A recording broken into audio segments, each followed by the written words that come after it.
నమస్కారం బాలు గారు. నమస్తే. సార్ అంటే తెలంగాణలోనే ఇప్పుడు లిక్కర్ స్కామ్ అనేది హల్చల్ చేసింది అంటే, ఆంధ్రప్రదేశ్‌లో కూడా లిక్కర్ స్కామ్ అనేది నడుస్తుంది. ఎప్పటినుంచో జరుగుతుంది అన్నది అందరికీ తెలిసిన విషయమే.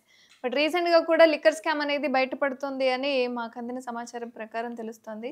అసలు ఆంధ్రప్రదేశ్‌లో లిక్కర్ స్కామ్ ఎక్కడి నుంచి ఎక్కడి వరకు ఎంతవరకు ఉండింది? అసలు ఆంధ్రప్రదేశ్‌లో లిక్కర్ స్కామ్ ఉందని జెప్పేసి ఎవరు జెప్పారు? ఆల్రెడీ నడిచింది అనైతే విన్నాం మేము.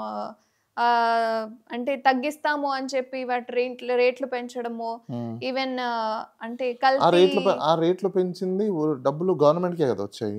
హ్మ్. మరి గవర్నమెంట్‌కొచ్చినప్పుడు ఇక్కడ టెండర్‌లు పారలేదు. లేకపోతే ప్రైవేట్ కాంట్రాక్టర్స్ లేరు. హ్మ్. లేదా బయట నుంచి ఎవరికైనా షాప్స్ ఇవ్వలేదు. హ్మ్. బెల్ట్ షాప్స్ అలాంటివి ఇవ్వలేదు. మరి అలాంటివి అంతా గవర్నమెంటే బెల్ట్ గదా! షాప్స్ నిజంగానే ఆంధ్రప్రదేశ్‌లో లేవంటారా? కాదండి. ఇప్పుడు మొత్తం అక్కడ ఆపరేట్ చేసిందే గవర్నమెంట్. బిజినెస్ చేసిందే గవర్నమెంట్. హ్మ్. మరి స్కామ్ ఎవరి మీద పెడతారు? గవర్నమెంట్ మీద పెడతారా? ఆ డబ్బులు ఎక్కడికెళ్ళాయి? హ్మ్. గవర్నమెంట్ ఖజానాకొచ్చాయి.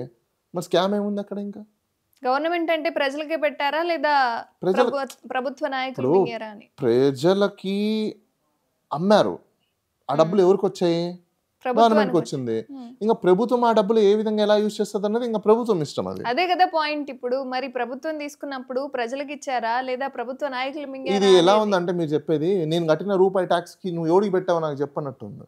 అంతే కదా సార్. మరి మరి ప్రజలు మరి ఎవరికి అలాంటప్పుడు పెడుతున్నారు అన్నది అవునండి. మరి తెలియాలి గదా! అలాంటప్పుడు ప్రతీది బయట పెట్టాలి గదా! హ్మ్. ఇప్పుడు రూపాయి టాక్స్ గురించి అడిగినప్పుడు, హ్మ్. ఇప్పుడు ఇంత డబ్బులు ఎక్కడ ఎవరు దేనికి ఖర్చు పెట్టావు అని ఇప్పుడు మీకు రూ. 100 ఇస్తారండి. 10 నోట్లు ఇస్తారు. ఏ నోట్ ఎక్కడ ఖర్చు పెట్టామని చెప్పగలుగుతారా మీరు? లెక్కలు చెప్పగలుగుతారు గానీ, హ్మ్. ఇది అట్లే ఉంటది. కోడి మీద ఈకలు పీకినట్టే ఉంటది తప్పనిచ్చి ఇంకోటి లేదు. ఆంధ్రప్రదేశ్‌లో లిక్కర్ స్కామ్ అనేది అంత బూటకం. హ్మ్. అంతకు మించి ఏం లేదు. ప్రొపగండా, మీడియా ప్రొపగండా లేదంటే ఇప్పుడు ప్రెజెంట్ ఉన్న పొలిటికల్ పార్టీల ప్రొపగండా తప్ప, అక్కడ హ్మ్. స్కామ్ చేయడానికి ఏముందని చెప్పేసని స్కామ్ చేస్తారు వాళ్ళు నాకు అర్థం కాలేదు. డబ్బులు మొత్తం గవర్నమెంట్‌కొస్తే. హ్మ్. డబ్బులు మొత్తం గవర్నమెంట్‌కొస్తే ఏం స్కామ్ చేస్తారు? స్కామ్ అన్ అనేది ఎప్పుడవుద్ది? ఈ లిక్కర్‌ని ఇదంతా బ్యాన్ చేస్తాము అని చెప్పి కంటిన్యూ చేయడం ఇదంతా ప్రజలకి సరే. ఇప్పుడు హామీలిచ్చి హామీలిచ్చి హామీలిచ్చి బ్యాన్ చేయలేదని స్కామ్ అని మీరంటున్నారు. అవునా? హ్మ్. గవర్నమెంట్ వచ్చి 2 నెలలు కాదు చంద్రబాబు నాయుడు డైరెక్ట్‌గా నేను ఇచ్చిన హామీలు నెరవేర్చలేదని చెప్తారు. మరి ఇది స్కామ్ అనరా? ఇప్పుడు మీరన్నట్టే. హ్మ్. 5 ఏళ్ల గవర్నమెంట్‌లో పక్కన పెడితే 2 నెలలకే అనేసారు కదా! ఇక్కడ.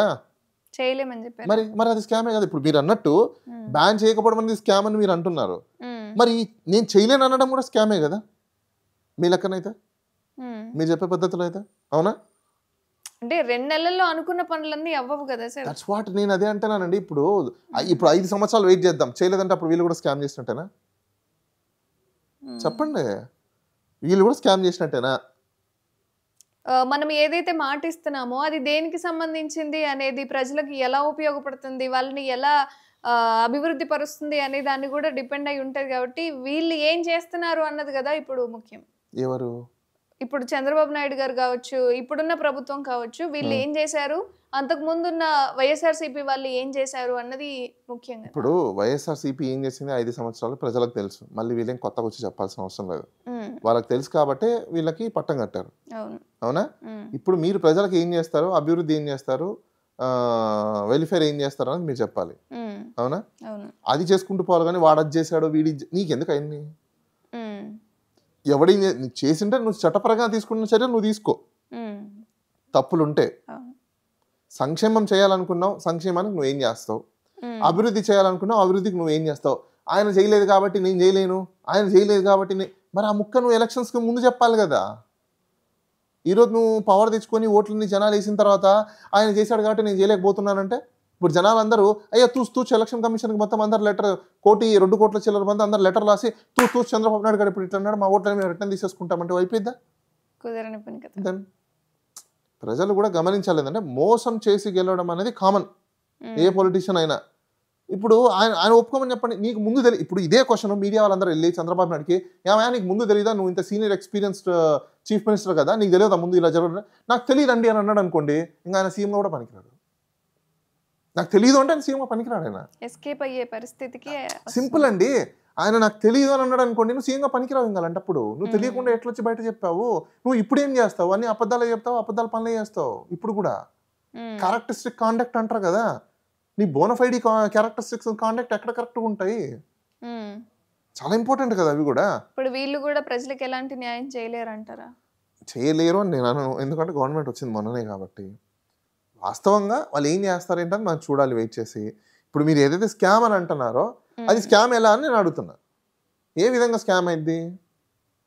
ఇప్పుడు ప్రజల నుంచి డబ్బులు తీసుకొని వాళ్ళకి ఉపయోగించుకోకుండా వాళ్ళు తీసుకున్నారు అని చెప్పి ఇది కూడా ఒక స్కామ్ ఇప్పుడు ప్రజల్లో కట్టే ట్యాక్స్లన్నీ తీసుకొనేసి గవర్నమెంట్లో ఉన్న చాలా మంది వాళ్ళ బిజినెస్లకు వాళ్ళకే వాడుకుంటున్నారు. అది కూడా స్కామే కదా.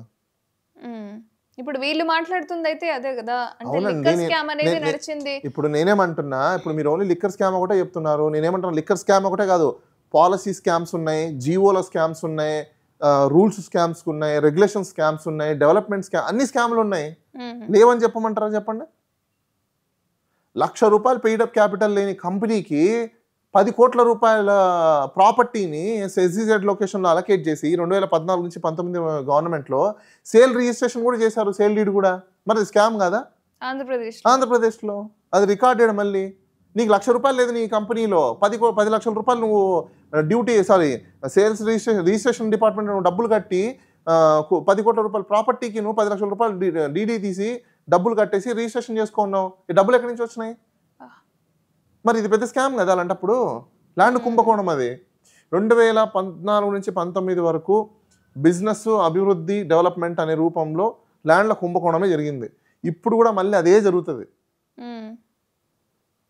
ఈ ల్యాండ్ల కుంభకోణం కాకపోతే వైసీపీకి టీడీపీకి ఉన్న వ్యత్యాసం ఏంటంటే వాళ్ళు డైరెక్ట్గా మొండిగా వెళ్తారు, వీళ్ళు లీగలైజ్ స్కామ్ చేస్తారు, అంతే తేడా. అంతకుమించి ఏం లేదు అక్కడ. వాళ్ళ గురించి అందరికి తెలుస్తుంది, వీళ్ళ గురించి తెలియకుండా వీళ్ళు సైలెంట్గా చేసుకుంటూ పోతారు, అంతకుమించి ఏం లేదు. నమస్తే.